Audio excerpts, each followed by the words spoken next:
ಕೊಲ್ಲೂರು ಗ್ರಾಮದಲ್ಲಿ ಜಲಜೀವನ್ ಮಿಷನ್ ಯೋಜನೆಯ ಬ್ರಹ್ಮಾಂಡ ಭ್ರಷ್ಟಾಚಾರ. ಕರ್ನಾಟಕದ ಪಶ್ಚಿಮ ಘಟ್ಟಗಳ ಮಧ್ಯದಲ್ಲಿ ನೆಲೆಸಿರುವ ಪವಿತ್ರ ಕ್ಷೇತ್ರವೇ ಕೊಲ್ಲೂರು ಶ್ರೀ ಮೂಕಾಂಬಿಕಾ ದೇವಸ್ಥಾನ. ಪ್ರಕೃತಿಯ ಸೊಬಗು ಮತ್ತು ಆಧ್ಯಾತ್ಮಿಕ ಶಾಂತಿ ಒಂದೇ ಸ್ಥಳದಲ್ಲಿ ಅನುಭವಿಸಬಹುದಾದ ಈ ದೇವಸ್ಥಾನ ಲಕ್ಷಾಂತರ ಭಕ್ತರ ಆರಾಧನಾ ಕೇಂದ್ರವಾಗಿದೆ.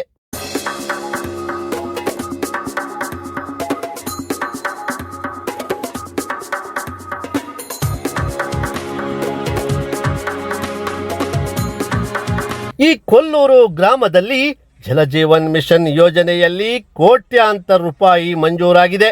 ಆದರೆ ಜನರಿಗೆ ಕುಡಿಯುವ ನೀರು ಒದಗಿಸುವ ಈ ಯೋಜನೆಯಲ್ಲಿ ಭ್ರಷ್ಟಾಚಾರ ಆಗಿರುವುದು ಬೆಳಕಿಗೆ ಬಂದಿದೆ. ಉಡುಪಿ ಜಿಲ್ಲೆಯ ಬೈಂದೂರು ಕ್ಷೇತ್ರಕ್ಕೆ ಜಲಜೀವನ್ ಮಿಷನ್ ಯೋಜನೆಯಲ್ಲಿ 198 ಕೋಟಿ ಬಿಡುಗಡೆಯಾದರೆ ಬಹುಗ್ರಾಮ ಯೋಜನೆಯಲ್ಲಿ 578 ಕೋಟಿ ರೂಪಾಯಿ ಬಿಡುಗಡೆಯಾಗಿದೆ.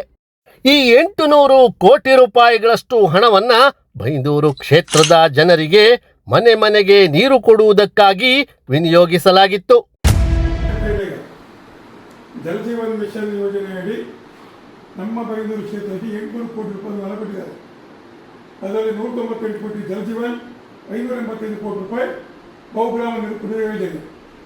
ಬರಾಯಿ ನೀರನ್ನು ತಂದು ಈ ಜಲಜೀವನ ಕೊಡ್ತ ಮೇಲೆ ಒಂದು ಅಗ್ರಿಮೆಂಟ್. ಈಗ ನಾನು ಎಲ್ಲ ಪಂಚಾಯತಿಗೂ ಹೋಯ್ದೆ. ಈಗ ಕೊಲ್ಲೂರು ಪಂಚಾಯತಿಗೆ ಎಷ್ಟು ಹಣ? 2 ಕೋಟಿ 49 ಲಕ್ಷ ಅಲ್ಲ? ನಿಮಗೆ ಗೊತ್ತಿರೋದು, ನ್ಯಾಯ ಗೊತ್ತಿರೋದು. ಈಗ ಗ್ರಾಮ ಪಂಚಾಯತ್ನವರಿಗೆ ಜಲಜೀವನ್ ಮಿಷನ್ ಇಂದ ಪರ್ಮಿಷನ್ ಕೊಟ್ಟದ್ದು ನೀವು, ನಿಮಗೆ ಗೊತ್ತಿಲ್ಲ. ಆದರೆ 800 ಕೋಟಿ ರೂಪಾಯಿಯ ಕಾಮಗಾರಿಯಲ್ಲಿ ಬ್ರಹ್ಮಾಂಡ ಭ್ರಷ್ಟಾಚಾರ ನಡೆದಿರುವುದು ಇದೀಗ ಬಯಲಾಗಿ ಬಿಟ್ಟಿದೆ. ಸಂಪೂರ್ಣವಾಗಿ ಕಳಪೆ ಕಾಮಗಾರಿ ಮಾಡಿ ಇಂಜಿನಿಯರ್ಗಳು, ಗುತ್ತಿಗೆದಾರರು, ರಾಜಕಾರಣಿಗಳು ಸೇರಿ ದುಡ್ಡು ಲೂಟಿ ಮಾಡಿದ್ದಾರೆ ಎಂಬುದು ಜಗಜ್ಜಾಹೀರಾಗಿದೆ.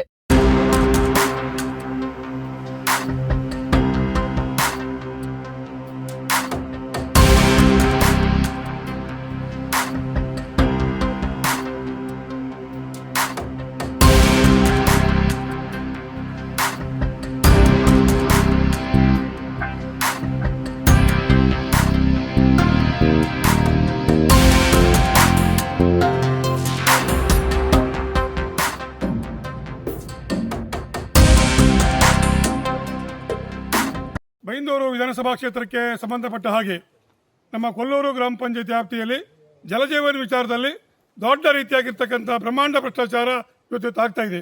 ಯಾಕೆ ಕೇಳಿದರೆ, ಇವತ್ತು ಈ ರೀತಿಯಾದಂಥ ಭ್ರಷ್ಟಾಚಾರ ನಮ್ಮ ಕರ್ನಾಟಕ ರಾಜ್ಯದಲ್ಲಿ ಇವತ್ತು ಯಾವ ಗ್ರಾಮ ಪಂಚಾಯತಲ್ಲೂ ಆಗಿರಲಿಕ್ಕಿಲ್ಲ. ಯಾಕೆ ಕೇಳಿದ್ರೆ, ಇಲ್ಲೊಂದು ದೊಡ್ಡ ವಿಶೇಷ. ನಮ್ಮ ಕೊಲ್ಲೂರು ಮಾಸ್ತಿಕಟ್ಟೆಯಿಂದ ಏನು ಮಾವಿನಕಾರು ಈ ಒಂದು ಸರ್ಕಲ್ಗೆ ಬರುವವರೆಗೆ ಇಲ್ಲಿ ಪೈಪ್ಲೈನೇ ಮಾಡಲಿಲ್ಲ. ಆದರೆ ಇದು ಒಳಗಡೆ ಮಾತ್ರ ಪೈಪ್ಲೈನ್ ಮಾಡಿ ಮತ್ತು ಶಿಲಾಶಾಸನವನ್ನು ಹಾಕಿದ್ದಾರೆ. ಮತ್ತು ಯಾವುದೇ ರೀತಿಯಾಗಿರ್ತಕ್ಕಂಥ ನೀರು ಸಹ ಇಲ್ಲಿ ಕೊಟ್ಟಿಲ್ಲ. ಅಂದರೆ ಇದು ಸಹ ಮಾಸ್ತಿಕಟ್ಟೆಯಿಂದ 2.5 ಕಿಲೋಮೀಟರ್ ಸಹ ಇದಕ್ಕೆ ಪೈಪ್ಲೈನಿಗೆ ಸಂಬಂಧಪಟ್ಟ ಹಾಗೆ ಇಲ್ಲಿ ಪೈಪ್ಲೈನ್ ಹಾಕಲಿಲ್ಲ, ಬಿಲ್ ಮಾಡಿದ್ದಾರೆ. ಆದ್ದರಿಂದ ಇಲ್ಲಿ ಸಹ ದೊಡ್ಡ ರೀತಿಯಾದಂಥ ಭ್ರಷ್ಟಾಚಾರ ಎದ್ದು ಕಾಣ್ತಾ ಇದೆ ಇವತ್ತು.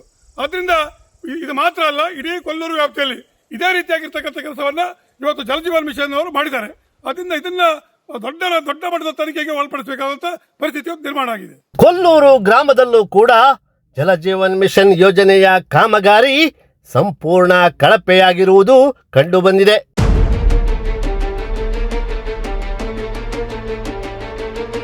ಕೊಲ್ಲೂರಿನ ಮಾಸ್ತಿಕಟ್ಟೆಯಿಂದ ಮಾವಿನಕಾರು ಸರ್ಕಲ್ ವರೆಗೆ 2.5 ಕಿಲೋಮೀಟರ್ಗಳಷ್ಟು ಪೈಪುಗಳನ್ನೇ ಅಳವಡಿಸಿಲ್ಲ.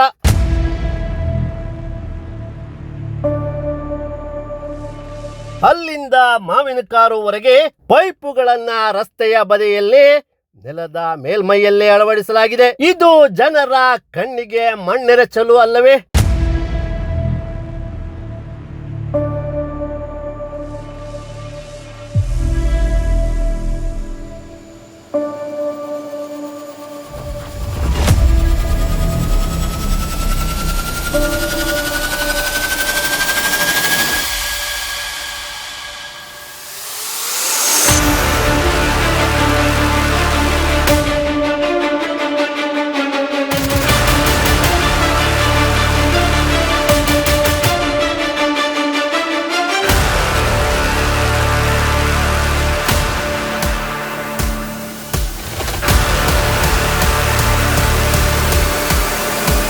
ಜನರನ್ನ ಕುಡಿಯುವ ನೀರಿನ ಹೆಸರಿನಲ್ಲಿ ವಂಚಿಸಿರುವ ಅಧಿಕಾರಿಗಳು, ಜನಪ್ರತಿನಿಧಿಗಳು ಈ ಜನರಿಗೆ ಯಾವ ಮಾಹಿತಿಯನ್ನು ಕೂಡ ಕೊಟ್ಟಿಲ್ಲ. ಸ್ಥಳೀಯ ಗ್ರಾಮ ಪಂಚಾಯತ್ಗಳು ತಮ್ಮ ಜವಾಬ್ದಾರಿಯನ್ನ ನಿರ್ವಹಿಸಬೇಕಾಗಿತ್ತು.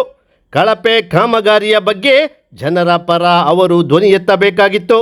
ಆದರೆ ಇಲ್ಲಿ ಜನರಿಗೆ ತಿಳಿಯದಂತೆ 800 ಕೋಟಿಯಲ್ಲಿ ಅದೆಷ್ಟು ಲೂಟಿ ಮಾಡಿದರು. ಕೊಲ್ಲೂರು ಗ್ರಾಮದ ಬಾವಡಿ, ಮೇಗನಿ, ಹಳ್ಳಿಬೇರು, ಮಾವಿನಕಾರು ಈ ಭಾಗದ ಜನರು ಗುಡ್ಡಗಾಡು ಪ್ರದೇಶದಲ್ಲಿ ನೀರಿಲ್ಲದೆ ಕಷ್ಟದ ಜೀವನ ನಡೆಸುತ್ತಿದ್ದಾರೆ.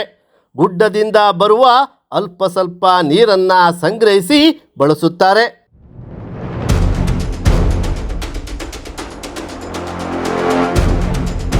ಗ್ರಾಮೀಣ ಕುಡಿಯುವ ನೀರಿನ ಸರಬರಾಜು ಇಲಾಖೆಯ ಅಧಿಕಾರಿಗಳು ಈ ಹಗರಣದಲ್ಲಿ ಭಾಗಿಯಾಗಿರುವುದು ಕಂಡುಬರುತ್ತಿದೆ.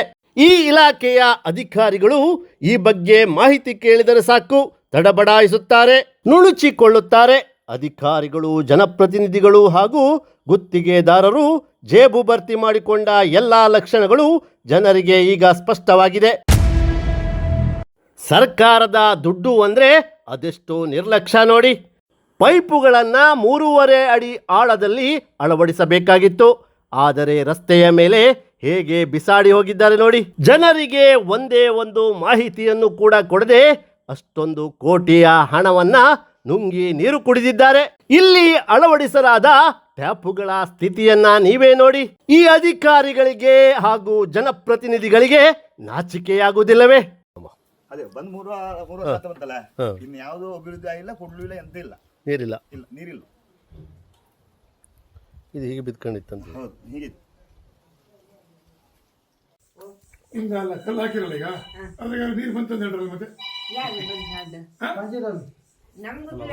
ನೀರ್ ಬರ್ಲಪ್ಪ ನೀರ್ ಬರ್ಲಪ್ಪ ನೀರು ಬರ್ಲಿಯಾ? ನಾವು ನೀರ್ ಬರ್ಲ ನೀರಿಲ್ಲ. ಅಲ್ಲ ಪೈಪ್ ಹಾಕಿಲ್ಲ, ಇಲ್ಲ ಒಳ್ಳೆ ಇಲ್ಲಿಂದ ಅಲ್ಲಿವರೆಗೂ ಹಾಕಿಲ್ಲ. ಇಲ್ಲ ಅಲ್ಲಿವರೆಗೆ ಇಲ್ಲಿಂದ ಆ ಬ್ರಿಡ್ಜ್ ವರೆಗೆ ಹಾಕಿ, ಆಚೆಗಿಲ್ಲ, ಆಚೆಗೆ ಅಲ್ಲಿವರೆಗೆ ಹಾಕಿರ ಅವಲ್ಲ ಬಾಡಿ ಕೆಲವರೆಗೆ ಹಾಕಿ ಮಾಸ್ತಿಗಟ್ಟಿಯಿಂದ ಈ ಬ್ರಿಡ್ಜ್ ಕನೆಕ್ಷನ್ ಮಾಡಿಲ್ಲ. ಮತ್ತು ಒಂದು ನೇರ ಆಯ್ತು, ತುಂಬಾ ದೂರ, 1 ಕಿಲೋಮೀಟರ್. ಸ್ವಲ್ಪ ಕಷ್ಟ ಏನಲ್ಲ. ಅಂದ್ರೆ ಇದು ಇದರಲ್ಲಿ ತೊಂದಿಲ್ಲ ನಮ್ಗೆ, ಲಾಸ್ಟ್ ಸ್ವಲ್ಪ ಕಮ್ಮಿ ಆಗ್ತದೆ. ಇಲ್ಲ ನೋಡಿ, ಇದೀಗ ಮಾವಿನಕಾರಿ ಪ್ರದೇಶ ಐತೆ ನೋಡಿ. ಇಲ್ಲಿಗ ಈ ಶಿಲಾಶಾಸನ ನಾಗರಿಕಲ್ ಹಾಕಿರ್ಕೊಂಡು ಇದು ನೀರಿಲ್ಲ ಗೀರಿಲ್ಲ. ಜಲ್ ಜೀವನ್ ಮಿಷನ್ ನೋಡಿ, ಇದು ಜಲಜೀವನ್ ಮಿಷನ್ ಪರಿಸ್ಥಿತಿ ಇವತ್ತು. ಜಲಜೀವನ ಹೋಗಿ ಇದೀಗ ನಮಗೊಂದು ನೋಡಿ ಬರಗಾಲ ಜೀವನ ಆಗಿದೆ. ಇದೀಗ ಬರಗಾಲ ಜೀವನ. ಜನರನ್ನು ಮೋಸ ಮಾಡಲಿಕ್ಕೆ ಈ ರೀತಿಯಾದಂಥ ವ್ಯವಸ್ಥೆಗಳು, ಅದು ನಮ್ಮ ಕಾಂಟ್ರಾಕ್ಟ್ರು, ಇಂಜಿನಿಯರು, ಬೇರೆ ಬೇರೆ ಇರ್ತಕ್ಕಂಥ ನಮ್ಮ ನಾಯಕರುಗಳೆಲ್ಲ ಸೇರಿ ಈ ರೀತಿಯಾಗಿರ್ತಕ್ಕಂಥ ದೊಡ್ಡ ರೀತಿಯಾದಂಥ ಭ್ರಷ್ಟಾಚಾರ. ಕಾಳಜಿ ಇದ್ದವ್ರು ಹೇಳ್ತಾರೆ, ಏನು ಹೋರಾಟಗಾರರು ಕಿಶೆ ಹಾಕಿದ್ರೆ ಸುಮ್ಮನೆ ಕೊಳ್ತಾರೆ. ಹೇಳಿ, ನಾವು ಸುಮ್ಮನೆ ಕೂತ್ಕೊಳ್ಳಿಕ್ಕೆ ಹೋರಾಟ ಮಾಡ್ತಿರ್ತೀವಿ. ಜವಾಬ್ದಾರಿ ಸ್ಥಾನದಲ್ಲಿದ್ದವರು ಆ ಮಾತುಗಳನ್ನು ಆಡಬಾರ್ದು. ಯಾಕೆಂದರೆ 800 ಕೋಟಿ ರೂಪಾಯಿ ಇವತ್ತು ಬೈಂದೂರು ವಿಧಾನಸಭಾ ಕ್ಷೇತ್ರಕ್ಕೆ ಜಲಜೀವನ ಮತ್ತು ಬಹುಗ್ರಾಮ ನೀರಿನಲ್ಲಿ ಕೊಟ್ಟಿದೆ. ಇವತ್ತು ಅದನ್ನು ಉಪಯೋಗಿಸಬೇಕಾಗಿತ್ತು. ಏನು ಇವತ್ತು ಕೆಲವರು ಹೇಳ್ತಾರೆ, ಅವರು ಕಿಶಿ ಹಾಕೊಂಡು ಹೋಗ್ತಾರೆ ಅಂತ ಹೇಳಿ. ನಾನು 3 ವರ್ಷದಿಂದ ಯಾರು ಕಿಶಿಗೆ ಹಾಕೊಂಡೇ ಸುಮ್ಮನೆ ಹಾಕೊಂಡಿದ್ದಾರಲ್ಲ, ನನ್ನ ಪ್ರಶ್ನೆ. ನಾನು ಇವರು 3 ವರ್ಷಗಳಿಂದ ಯಾರು ಸುಮ್ಮನೆ ಕೂಕೊಂಡಿದ್ರಲ್ಲ, ಇವರೆಲ್ಲ ಕಿಶಿಗೆ ಹಾಕೊಂಡೆ ಸುಮ್ಮನೆ ಕೂಕೊಂಡಿದ್ರಾ? ಕಟ್ಟಿ ಕೂರಿಸ್ಕಿದ್ದಿಲ್ಲ. ಇಲ್ಲಪ್ಪ, ಎಲ್ಲೂ ಕೂರಿಸಿಲ್ಲ. ಒಂದ್ ಕೆಜಿ ಸಿಮೆಂಟ್ ಹಾಕಿಲ್ಲ.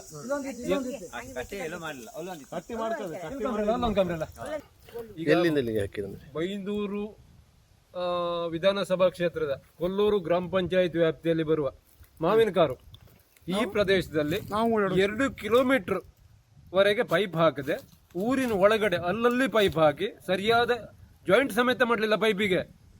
ನಾವು ನೋಡಿದಾಗೆ, ನಾವು ಇಲ್ಲಿ ಓಡಾಡ್ತಕ್ಕಂಥ ಪ್ರದೇಶ ನಮ್ಮ ಊರಿದು. ಇದು ಸತ್ಯ ಘಟನೆ ಏನು ಕೇಳಿದ್ರೆ, ಇದು ದೊಡ್ಡ ಭ್ರಷ್ಟಾಚಾರ, ಕಳಪೆ ಕಾಮಗಾರಿ. ಸರಿಯಾಗಿ ಪೈಪಿಗೆ ಟ್ಯಾಪನ್ನು ಕಲೆಕ್ಷನ್ ಮಾಡಲಿಲ್ಲ, ಮೀಟ್ರಿಗೆ ಬಾಕ್ಸ್ ಇಲ್ಲ, ಟ್ಯಾಪು ಇಲ್ಲ ಪೈಪಲ್ಲಿ, ಖಾಲಿ ಪೈಪ್ ಮಾತ್ರ ಕಾಣ್ತದೆ. ಎಲ್ಲ ಮುರಿದೋಗಿದೆ, ಈಗಾಗಲೇ ತುಕ್ಕಿಡ್ದಿದೆ, ಮೀಟ್ರ್ ಹಾಳಾಗಿದೆ. ನೀರು ಬರುವುದು ಯಾವಾಗ ಜನರು ಕೇಳ್ತಾ ಇದ್ದಾರೆ. ಇದರ ಉತ್ತರ ಕೊಡುವವರು ಯಾರು? ಈಗಾಗಲೇ ರೈತ ಸಂಘದ ಮುಖಂಡರಾದ ದೀಪಕ್ ಶೆಟ್ರ್ ಪ್ರತಿ ಮನೆಗೆ ಇಲ್ಲಿ ಭೇಟಿ ಕೊಟ್ಟು ಪರಿಶೀಲನೆ ಮಾಡಿದಾಗ ಕಳಪೆ ಕಾಮಗಾರಿ ಎದ್ದು ತೋರ್ತಾ ಇದೆ. ಇದನ್ನು ನಾವು ಹೇಳಿದ್ರೆ ಯಾರಿಗೂ ಅರ್ಥ ಆಗುವುದಿಲ್ಲ, ಅದನ್ನು ಕೇಳುವವರು ಇಲ್ಲ. ಯಾರು ಇಲ್ಲಿವರೆಗೆ ಕೇಳಲಿಕ್ಕೆ ಬರಲಿಲ್ಲ. ಇದು ಪ್ರಥಮವಾಗಿ ದೀಪಕ್ ಶೆಟ್ಟಿ ಈ ಊರಿಗೆ ಬಂದು ಕೇಳ್ತಾ ಇದ್ದಾರೆ. ಇದ್ರ ಬಗ್ಗೆ ನೀವು ಮಾಧ್ಯಮಗಳಲ್ಲಿರ್ಬೋದು ಅಥವಾ ಪತ್ರಿಕೆಯಲ್ಲಿರ್ಬೋದು ಏನು ಕೊಟ್ಟರು ಜನಪ್ರತಿನಿಧಿಗಳಿಗೆ ಹೋಗುದಿಲ್ಲ ತಲೆಗೆ. ಯಾರು ಅದ್ರ ಬಗ್ಗೆ ಕೇಳುವವರೇ ಇಲ್ಲ. ಸಾಧಾರಣ ಕೊಲ್ಲೂರು ಗ್ರಾಮ ಪಂಚಾಯತ್ ವ್ಯಾಪ್ತಿಯಲ್ಲಿ ಪ್ರತಿ ಮನೆಯಲ್ಲಿ ಅದು ಕೆಲಸನೂ ಇದೆ. ಯಾರ ಮನೆಯಲ್ಲೂ ನೀರಿಲ್ಲ, ಎಲ್ಲ ಹಾಳಾಗಿದೆ, ಪೈಪ್ ಲೈನ್ ಎಲ್ಲ ಹಾಳಾಗಿದೆ. ಯಾವುದೇ ಪೈಪಿಗೆ ಒಂದೇ ಒಂದು ಜಾಯಿಂಟ್ ಮಾಡಲಿಲ್ಲ ನಮ್ಮೂರಿನಲ್ಲಿ. ಅಲ್ಲಲ್ಲಿ ಪೈಪ್ ಹಾಕಿ 1.5 ಅಡಿ 1 ಫೀಟ್ ಅಡಿ ಪೈಪ್ ಹುಗ್ದಿದ್ದಾರೆ. ಈಗಾಗಲೇ ಪೈಪ್ ಎಲ್ಲ ಚಟ್ಟೆ ಆಗಿದೆ. ಇದ್ರ ಬಗ್ಗೆ ಮುಂದಿನ ದಿನಗಳಲ್ಲಿ ಸರಿ ಮಾಡುವ ತನಕ ನಾವು ನಿಮ್ಮ ಜೊತೆಯಲ್ಲಿರ್ತೇವೆ. ಈ ಬಗ್ಗೆ ಧ್ವನಿ ಎತ್ತುವವರ ಧ್ವನಿಯನ್ನ ಅಡಗಿಸುವ ಪ್ರಯತ್ನಗಳು ನಡೆಯುತ್ತಿವೆ. ಈ ಬಗ್ಗೆ ಹೋರಾಟ ಮಾಡುವವರಿಗೆ ಸೂಕ್ತ ರಕ್ಷಣೆ ನೀಡಿ ಉನ್ನತ ಮಟ್ಟದ ತನಿಖಾ ಸಂಸ್ಥೆಗಳು ಈ ಹಗರಣದಲ್ಲಿ ಭಾಗಿಯಾದ ರಾಜಕಾರಣಿಗಳನ್ನ, ಅಧಿಕಾರಿಗಳನ್ನ, ಗುತ್ತಿಗೆದಾರರನ್ನ ತನಿಖೆಗೆ ಒಳಪಡಿಸಿ ಅಮಾಯಕ ಜನರ ನೀರಿನ ದುಡ್ಡನ್ನ ಕೊಳ್ಳೆ ಹೊಡೆದವರನ್ನ ಶಿಕ್ಷಿಸಬೇಕಾಗಿದೆ.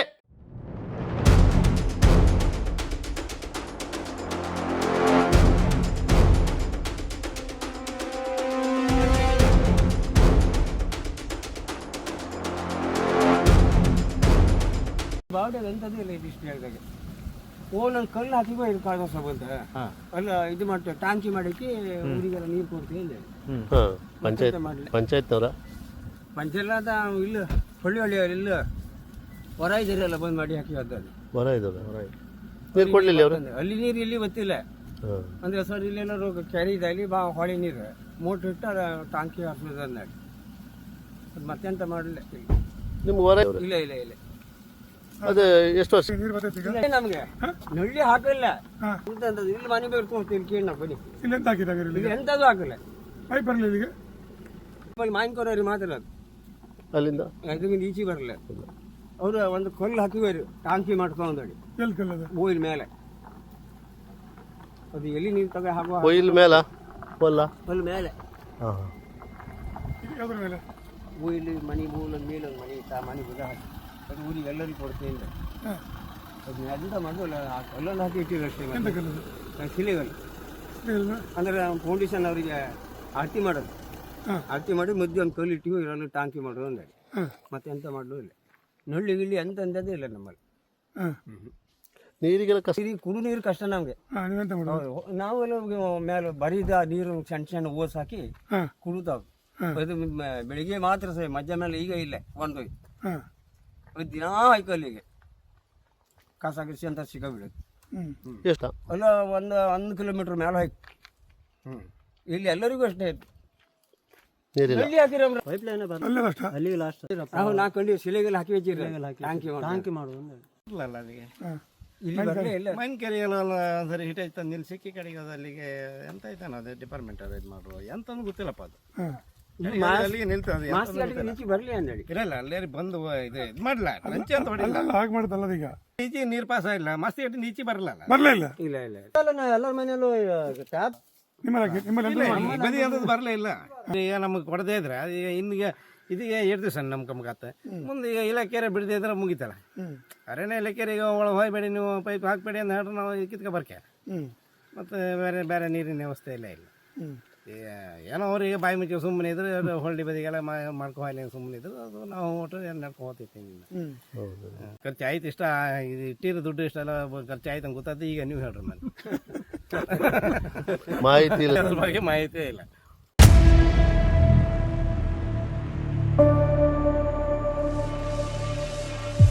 ಈಗೆಲ್ಲ ಭಾಳ ಕಷ್ಟನೇ ನೀರಿಗೆ ಮೋಟ್ರ್ ಅದು ಇದೆಲ್ಲ 3 ಫೇಸ್ ಇಲ್ಲ, ಸಿಂಗಲ್ ಫೇಸ್ 1 HP ಮೋಟ್ರ್. ಸರ್ಕಾರದಿಂದ ಯಾವುದೇ ನೀರು ಬರ್ತದೆ ಯಾವುದು ಇಲ್ಲ. ಈಗ ನಿಮ್ಗೆ ಈಚೆ ಬರಲೇ ಇಲ್ಲ. ಮಾವಿನಕರ್ಗಿಂತ ಮಾವಿನಕರಿಗೆ ಸಿಕ್ಕಿ ಮಾವಿನಕರಿಗೆ ಪೈಪ್ ಹಾಕಿರ? ಮಾವಿನಕರ ಎಲ್ಲಿಂದ ಎಲ್ಲಿ ಹಾಕಿ? ಇಲ್ಲ ಮನೆ ಎಲ್ಲ ಅಷ್ಟೇ. ಮನೆ ಹಾಕಿ ಅಲ್ಲೆಲ್ಲ ನಲ್ಲಿ ಹಾಕಿ ಇಟ್ಟಿರಿ ಅಷ್ಟೇ. ಮತ್ತೆ ಮುಂದೆ ಯಾವುದೂ ಇಲ್ಲ. ಮತ್ತೆ ಮುಂದೆಲ್ಲ ಪೈಪ್ ಎಲ್ಲೂ ಹಾಕಲ್ಲ. ನೀರು ಯಾವುದೂ ಇಲ್ಲ. ಒಂದು ಸೈಡ್ ಮಾಡಲಿಲ್ಲ ಅಲ್ಲ, ಎಲ್ಲ ಸೈಡ್ ಮಾಡಿರಲ್ಲ. ಎಲ್ಲೂ ಅದು ನೀರು ಬಂದದ್ದು ಎಲ್ಲೂ ಇಲ್ಲ ಅಲ್ಲ ಸರ್, ಎಲ್ಲೂ ಇಲ್ಲ. ಒಂದೆಡೆ ಜನರಿಗೆ ಮಾಹಿತಿಯನ್ನು ಕೊಟ್ಟಿಲ್ಲ, ಇನ್ನೊಂದೆಡೆ ಈ ಹಗರಣವನ್ನ ಪ್ರಶ್ನಿಸಿದವರನ್ನ, ಧ್ವನಿ ಎತ್ತಿದವರನ್ನ ಹತ್ತಿಕ್ಕುವ ಪ್ರಯತ್ನವನ್ನ ಈ ಜನಪ್ರತಿನಿಧಿಗಳು, ಅಧಿಕಾರಿಗಳು ಮಾಡುತ್ತಲೇ ಇದ್ದಾರೆ. ನಿಮಗೆ ಕಾಣಿಸುತ್ತಿಲ್ಲವೇ ಎಷ್ಟೊಂದು ಮುಗ್ಧರಾಗಿರುವ ಜನ ಗುಡ್ಡಗಾಡು ಪ್ರದೇಶದಲ್ಲಿ ಕಷ್ಟದಿಂದ ಜೀವನ ಮಾಡುವ ಇಂಥ ಜನರನ್ನ ವಂಚಿಸಲಿಕ್ಕೆ ಅದು ಹೇಗೆ ಮನಸ್ಸು ಬಂತು? ನೀವು ಅವರ ಮತಗಳನ್ನು ಪಡೆದು ಅಧಿಕಾರದ ಗದ್ದುಗೆ ಏರಿದ್ದೀರಿ. ಅವರಿಗೆ ನ್ಯಾಯ ಕೊಡಿ. ಅದು ನಿಮ್ಮ ಜವಾಬ್ದಾರಿ ಮತ್ತು ಹೊಣೆಗಾರಿಕೆ.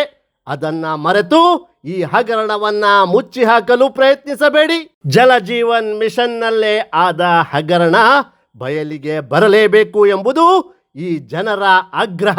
ಸರ್ಕಾರ ಈ ಬಗ್ಗೆ ನ್ಯಾಯ ಒದಗಿಸಲೇಬೇಕು. 800 ಕೋಟಿಯಲ್ಲಿ ಆದ ಭ್ರಷ್ಟಾಚಾರವನ್ನ ತನಿಖೆ ನಡೆಸಿ ಕ್ರಮ ಕೈಗೊಳ್ಳಬೇಕು. ಮಾವಿನ ಕರ ಮಾಡಿರಲ್ಲ. ಇಲ್ಲಿ ಪೈಪ್ ಎಂತದ್ದು ಬರಲಿ? ಇಲ್ಲ ಇಲ್ಲ, ಮತ್ತೆ ಆ ಹೊಸ ಅಂಗಡಿ ಒಂದ್ಸಲ ಕಣ್ಕೋಯ್. ಅದು ಬಿಟ್ರೆ ಮತ್ತೆ ಪೈಪ್ ಲೈನ್ ಯಾವುದೂ ಇಲ್ಲ ಇಲ್ಲಿ. ಶಾಲೆ ಮಕ್ಕಳೆಲ್ಲ ಬೈಕಲ್ಲಿ ಬಿಡು. ರೋಡ್ ಅಂತ ರೋಡ್ ಅಂತ ಎಲ್ಲ ಹೋಗಿರು ಎಲ್ಲ ವರ್ಕ್ ಹೋಗಿರು. ಭಾರಿ ಕಷ್ಟ. ಶಾಲೆ ಮಕ್ಕಳು ಭಾರಿ ಸಮಸ್ಯೆ ನಮ್ಗೆ. ಈ ಸಣ್ಣ ಸಣ್ಣ ಮಕ್ಕಳಲ್ಲಿ ಎಲ್ಲ ಹಾಸ್ಟೆಲಲ್ಲಿ ಎಲ್ಲಿ ಇರ್ತಾರೆ? ಅದನ್ನ ದೇವಸ್ಥಾನ ಒಂದ್ಸರಿ ಎಲ್ಲ ಇದೆಲ್ಲ ಕೇಳತ್ ನಾವು. ಅವ್ರ ಗಾಡಿ ಗಿಡಿ ಬಿಡಿ ಸ್ವಲ್ಪ ಆಚಾರ ನಾವು ಕೊಡ್ತೇವೆ ಅಂತೆಲ್ಲ ಹೇಳ್ತಾರೆ. ಯಾರು ಅದ್ರ ಇದು ಶಾಲೆಗೆಲ್ಲ ತಿಳಿಸ್ತೇವೆ ಅಂತ ವ್ಯವಸ್ಥೆ ಇಲ್ಲ. ಭಾರಿ ಜೀವನ ಅಂದ್ರೆ ಭಾರಿ ಕಷ್ಟ. ಮಳೆಗಾಲ ಅಂದ್ರೆ ಭಾರಿ ಕಷ್ಟ. ಬೇಸಿಗೆ ತೊಂದರೆ ಇಲ್ಲ. 10-12 ಮಕ್ಕಳು ಇದ್ದೆ ಎಲ್ಲ ಅವ್ರವ್ರ ಫ್ಯಾಮಿಲಿ ಸಂಬಂಧಿಕರ ಮನೆಯಲ್ಲೆಲ್ಲ ಬಿಟ್ಟಿಡು.